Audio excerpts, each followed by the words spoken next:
Jesus. Yeah. So when I got back, I was like, okay, I'm kind of interested in this. Like, there's some Christian groups that I'm like a part of, Yeah. like called Young Life. Yep. I've heard of them. Yeah. Yeah. And basically, like, I just started like learning, like reading a little bit, researching. Yeah. Yeah. So that's, and then I came to it on my own conclusion because my family was, they are Catholic. Yeah.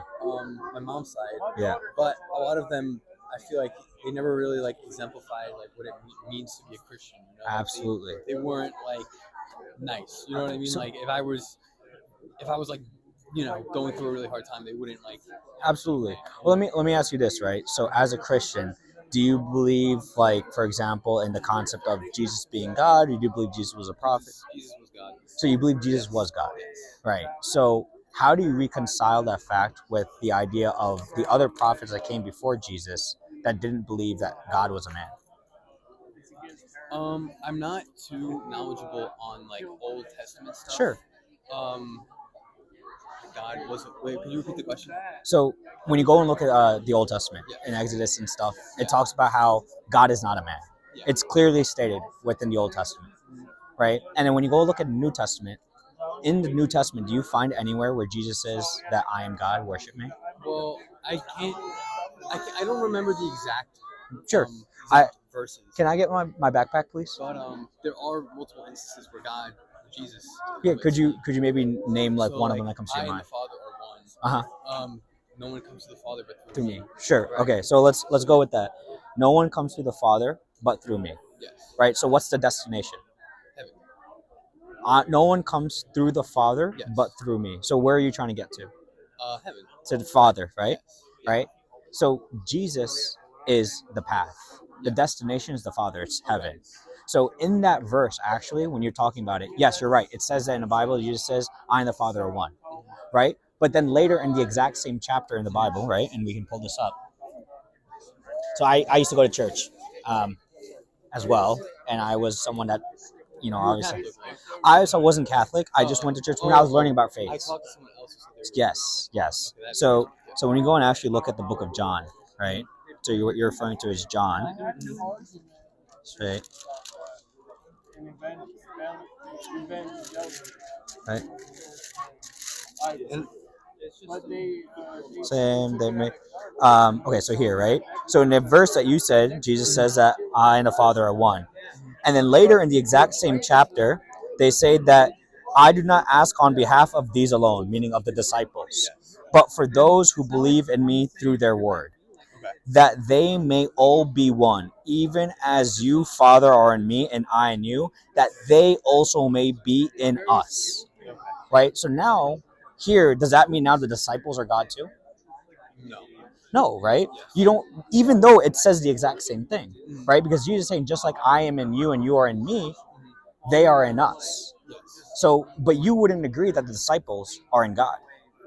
Well, I'm not the biggest expert in like theology. But Sure, but based off of reading this, though. Yeah, so I would say no, but I guess if I had to guess what he was getting at, I would say like we were made in God's image. Sure. So God's image meaning what though? Does that mean physically looking like God? I wouldn't necessarily say so. Because actually, when you go and look at Jewish tradition, they're not saying that, right? When you go and study the Hebrew of it, the Jews say that this is not meaning physical image. What the Jews are referring to is that they say that this is talking about the characteristics, meaning that we are born with an innate goodness, that we are born of good. Because who is the source of good? God is, right? And so if God created us, we will be created good. So that is what it's saying. And actually, to even show you this, look what Jesus says. This is the verse here. Jesus says, if you love me, you would have rejoiced because I go to the Father, for the Father is greater than I. Okay. Right? So if Jesus was God, would he say that the Father is greater than him?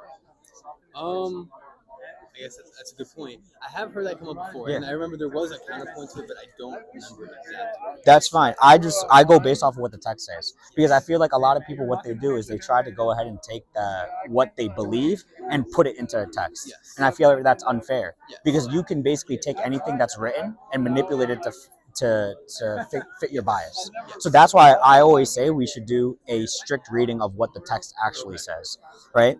Now, so there's a term for that. So I want to actually go to this verse, right? Jesus is God according to what you believe. God is eternal. Yes. God is perfect. Yes. God is all-knowing. Yes. Right? So these are the characteristics that we associate with God. First off, obviously, you believe that Jesus died, right? So by that definition alone, Yes. when we look at it, actually, what's really interesting is that then that means God isn't eternal in the Well, flesh. yeah, but I think God chose to limit himself. He chose to limit himself and chose to die for us. God chose to. Okay, so I want to hear this out, right? God chose to die for us. Yes. So you're saying God sent himself Yes. to die for the creation that he created in order for that creation to be forgiven. Well, he needed to, I guess, for the idea of the original sin and what Adam and The Eve. idea of the original sin, Yes. right? Now, this is where it gets interesting. Did the Jews believe in original sin? I'm not sure. So we have the story, but what we say is, according to Exodus, when you read the Bible, it says the same thing, that no man shall carry the burden of the sins of their father, and no son shall carry the burden of sins of their parents, right? Meaning that's how it works. Everyone's responsible for themselves. So the question is, where did the Christian concept of original sin come in? Because let me ask you this: do you think it's fair to say that that child right there is full of sin? I mean, that from the Christian perspective, I think that is like obviously, from the Christian perspective, Yes. Jesus died for us, but we are all sinners. We are all. Can I just take? So, yes, according to Christian tradition, yes, they would say that. But is that fair? Meaning, if that child dies, what happens? They would go to, Is that fair? According to you, as a rational person, No, it's not fair. I wouldn't say it's fair, but I would say because of the idea of like, okay, Adam and Eve, they did this. And throughout the Old Testament, they needed like sacrifices, right, to kind of like repent for that sin or repent for a sin. So that's not fair to the Jews. Because the Jews, yes, they had their rituals and they did a bunch of things to be forgiven for sin. But when you read the Old Testament as well, what's really interesting, what you find there is God tells them, the children of Israel, multiple times, turn to me and worship me. Right? The example of this, the golden calf. Right? Moses was told to build this thing and see if the people worshipped it. Why? Because it was a test. Right? If you go and look at the fact that when God was talking to the prophets like Solomon, David, etc., God always told them to just repent and turn away. So no, they didn't just do sacrifices. They always talked about repentance and forgiveness, and that's where it comes from. Israel. No, I know this kid. I know. She was in my. Literally in class, when the whole class is quiet, he turns around. He's like, "You said Israel is bad," and I was like, "Uh-oh." Yeah. But continuing with that, right? You agree that rationally doesn't make sense for a child to be going to hell.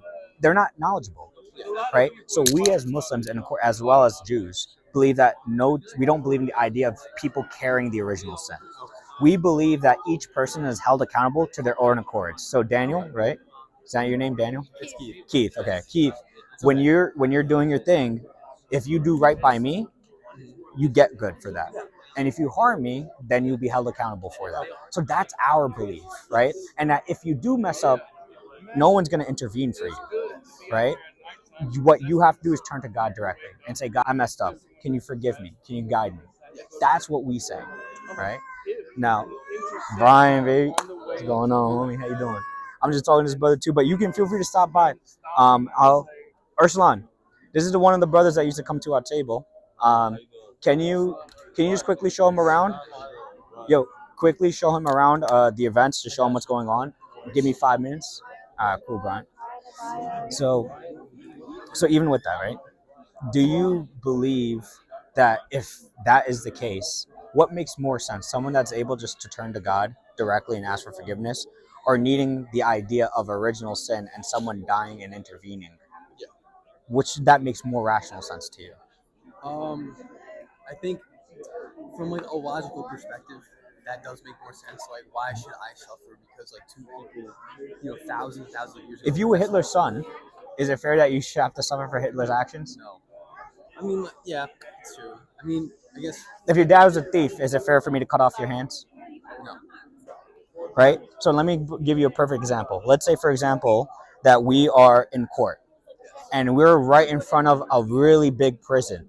rapists, murderers, all these things like that, right? Now I said to you, yo, Keith, check this out. This right here, not actually, but let's say this was my daughter, right? And I said that you can go ahead and kill her, and I will let out all the rapists and pedophiles and all those things like that. Is that fair?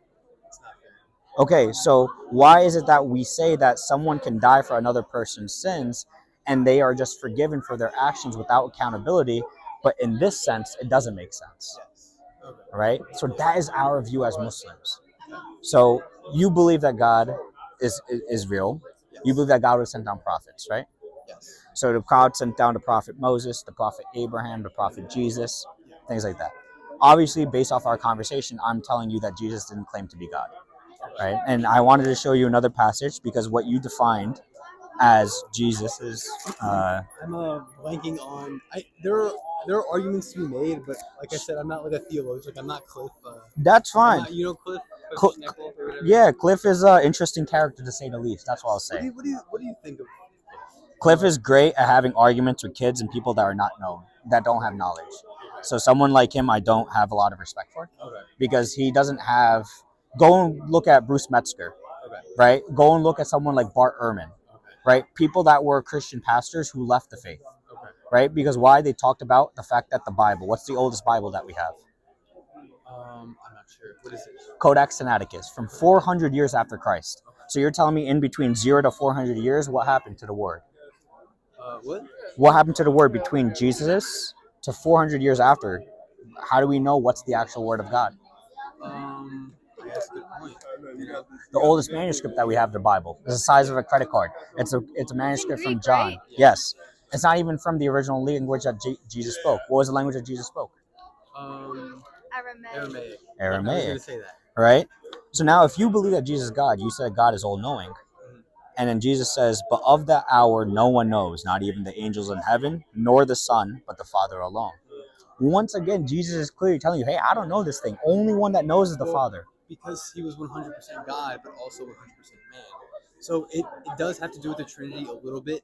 And I will admit that the Trinity is kind of a convoluted concept. Sure. It's kind of hard for me to wrap my. So let me put it to you like this. Yes. You're admitting that it's confusing and convoluted, that you Yes. yourself can't even explain it. Yes.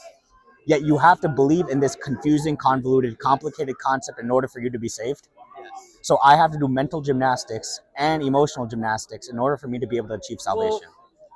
Well, like, it's a divine like you. I don't think anyone will ever truly be able to like grasp, how it works. But Let me tell you this: a very simple definition for who the Creator is according to Islam.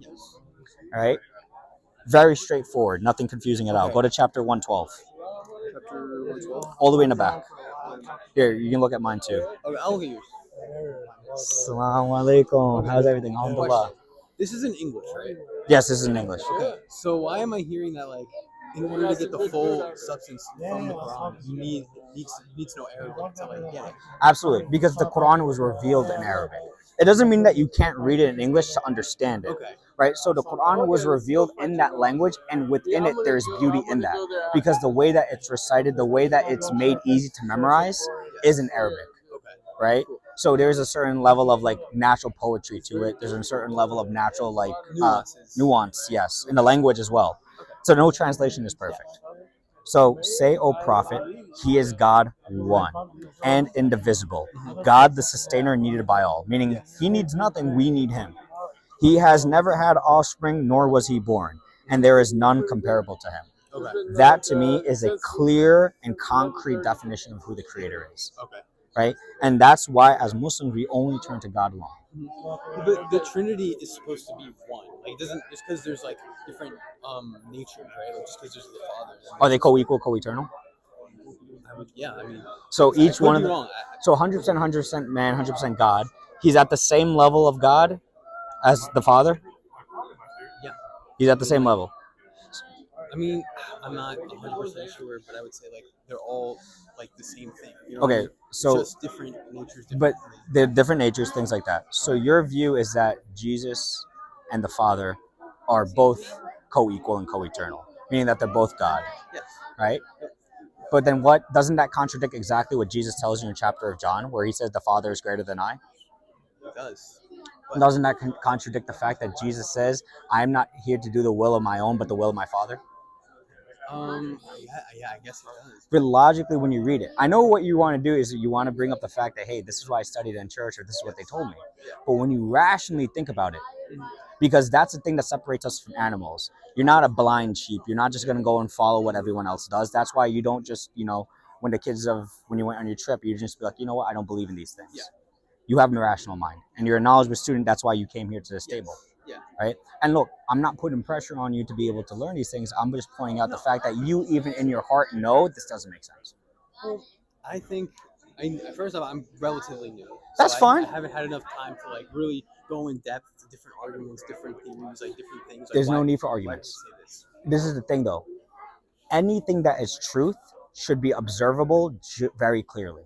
Meaning that when you read those things, it pops out to you. Right? For example, this brother right here, he became Muslim a few years ago. He became Muslim a few months ago. Right? When you guys talk about your story in Islam, what was it when you read the Quran that stood out to you? What was it that stood out to you when you read the Quran? Like when you read it, comparing the Bible to the Quran, what's the difference in terms? It's simple. It's simple. It's Straightforward. simple and it's crystal clear. Yeah. And it's complete.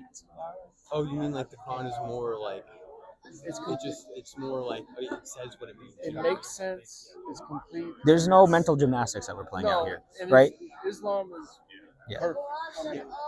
When you talk about Islam, when we talk about salvation, we don't believe that someone had to come to die for your sins, anything like that. We say that salvation is earned by believing in the Creator, turning to Him and asking Him for forgiveness, and asking for Him for guidance alone. Okay. And that you do the good works not because you want to get like on a scale, you want to get like more points, like XP points. It's more so because God told you to do good things, therefore you do it. That's it. So let me explain to you like kind of like the basic like argument for why Christianity. Sure. So in the Bible, right? There's like, or the New Testament, it starts with Matthew, Mark, and John, right? And apparently, supposedly these are all people who have lived with Jesus during his like ministry on earth, for 3 years, or around that time, and they were all based on like eyewitness accounts. A lot of people agree like these are like historical. Let's do that. Let me come back. Very like. Why do you say old people? Who agreed? The church. Okay, so the church agreed, right? So we have to make a very clear distinction here. Historically, when you actually go and look at religious scholars, they all agree that there is no way for you to be able to attribute the book of Matthew, Mark, Luke, or John to the original authors, because stylistically, the way that they are written are very different. Okay. Well, yeah, they because they're all different people. You know, they all have different kind of like outlooks, different views. They all have different ways of writing. Like Mark, for example, Matthew is like the most like, analytical. Like, he goes more in depth into like, certain stories and life. Mark is kind of just like, yeah, this happened. Sure. So they're different people, but each document they have Yeah, I'm going to both. Consistently, like, will point like things like little consistencies. They'll be like, okay, yeah, these things happen. You know, they all kind of like fit together. Yeah. Um, But when you look at it, still, you don't have the idea of Jesus saying that He is God. You don't have the idea of Jesus saying the words that, hey, look, I'm going to die for your sins and you're going to be forgiven. That comes in Romans because of the work of Paul. Galatians, Romans, etc. Right? It's in those. Sorry, not Romans. Acts and Galatians. Right? So in those books, that's where you see Paul talking about those things.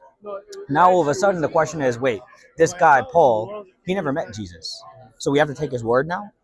Did Paul ever meet Jesus? It is God's inspired word. So Paul didn't necessarily meet Jesus at that point, but Jesus came down. All right, so I go on a door if I'm on a plane. So let me say if I'm on a plane and I say I felt like I'm inspired by God to open this door on this plane. How can you be able to tell me that I wasn't inspired by God? There's no way to verify it. You can't verify anything. So this is the difference, right? I believe that truth is clear, especially truth that depends upon our salvation, right? So now when we talk about the prophets, what do you believe that the Prophet Muhammad was a prophet? What do you know about the Prophet Muhammad? I know the Prophet Muhammad was given the Quran by an angel. Yes. And then from there he went and established Islam and became an empire. I don't know too much about it. Too much about like Islamic empire. Sure. A lot of the things that happened. But there is one verse in the New Testament, in Galatians, I think, that kind of like, it's like it's something along the lines of like if that these are the gospels. If anyone were to make a new gospel, like don't believe it, not even an angel. Isn't it interesting that it's in Galatians, of all places? Because in Galatians, who's the one that's saying it? The guy who claimed that he met Jesus. The guy who claimed that I'm going to come to the Jews and now preach to them. So much so that he even lies to the Jews. What happens when he's told? He tells people that there's no need to follow the law, that the law is broken. Is this not true? That's what Paul talks about, right?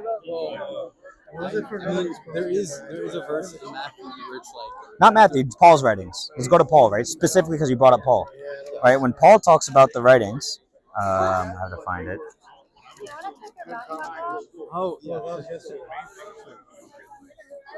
So look, this is what Paul says. Paul says, "For while we were in the flesh, the sinful passions, which were aroused by the law, were at work in the members of our body to bear fruit for death. But now we have been released from the law. For apart from the law, sin is dead." Right? So Paul is saying the words that law is no longer needed, it is unnecessary.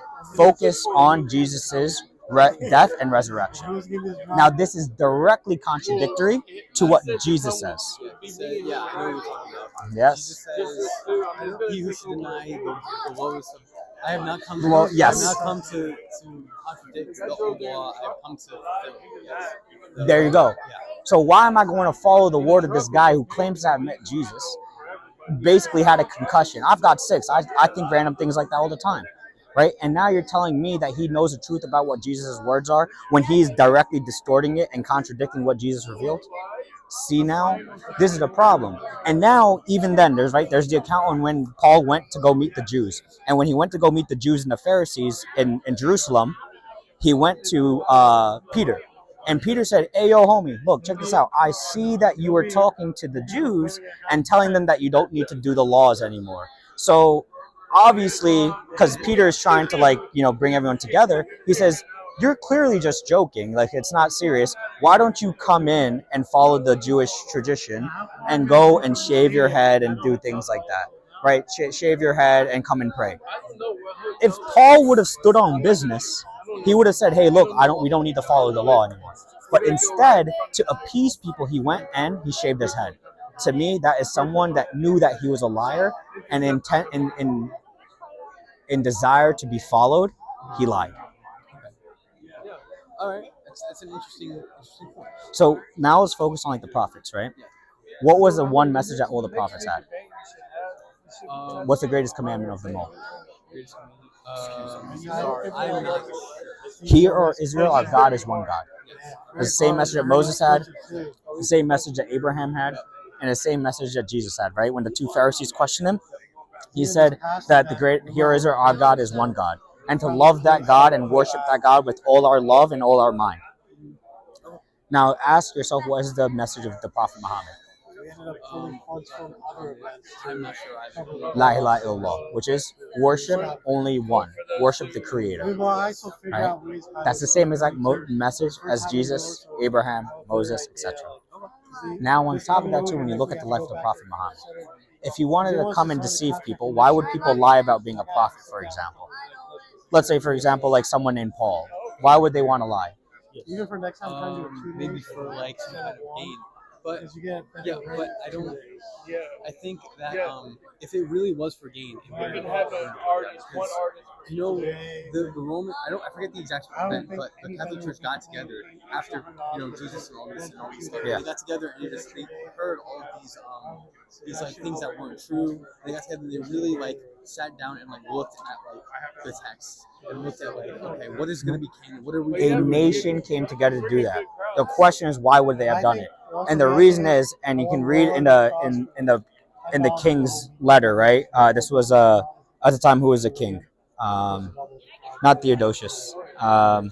Emperor. Roman Empire? Yeah, who was the emperor at the time? What year? At the Nicene Creed, when this meeting happened. Who was the emperor at the time during the Nicene Creed? Who was the emperor at the time of the Nicene Creed? The one that basically put everything together. I'm taking Roman Empire. But anyways, why would someone that's running the state want to essentially create one clear religious faith? Well, because they want to unite people. Yeah. because he wants to unite people. He wants religious harmony. So obviously he would go and have this meeting so that way he can have people follow one thing. Go and read the Edict of Theodosius. Basically, after this meeting was held, it basically said that if anyone doesn't follow this message or doesn't follow what was set up, they would be killed. So you had no choice. It wasn't like you could just do whatever you want. The edict, or the Edict of Theodosius, right? EDICT. Look it up. It tells people that if they didn't follow this thing, they would be killed. So obviously, it was a political motivation. There is no way for us to authenticate this, right? So I want you to be able to look at the Quran. The Quran itself has never been changed. The Quran itself is preserved verbally. 1 out of every 10 Muslims memorizes the entire book. The Quran, when you talk about the Prophet Muhammad and its message, look at the Prophet. Look at the way that people follow. When you look at the Prophet, did he do things that seemed evil, for example? Prophet Muhammad? Yeah. What do you, based off what you know about him? Well, I want to be respectful. I don't No, wanna say it. Nothing hurts. Okay, so what am I hearing about? Like, didn't he like marry Diana? Yeah, absolutely. Right. So how do you like defend that? You know what I mean? perfect. So what you have to do is we have to understand that you can apply today's rules in today's society to back then. Okay. So what is the age of marriage here in the United States? 18. Oh. To get married? Mm-hmm. Well, the age Well, it's consent. Age of consent. 18. Okay, cool. Right, 18 is the age of consent. But is that in every single state? I think it really depends. Yes. There you go. So I think in New Jersey, in New Jersey it might be 18. Other states is 14, etc. Now all of a sudden you have to ask yourself, wait, what's going on here? Why is the age of consent different per state or by state? Right, certain states have different ages. In some states, it was almost even as young as like 10 or 11 at some point. So now you go and look at overseas, right? In Europe and etc. They have different ages too. Why is that? different cultures. There you go, right? So if we apply today's standard back then, of course it's not going to work. What was the life expectancy back then? It was around 40, 30 to 40. So now if you consider that as well, the thing that people dictated was you had a shorter life, so maturity, etc. would happen quicker.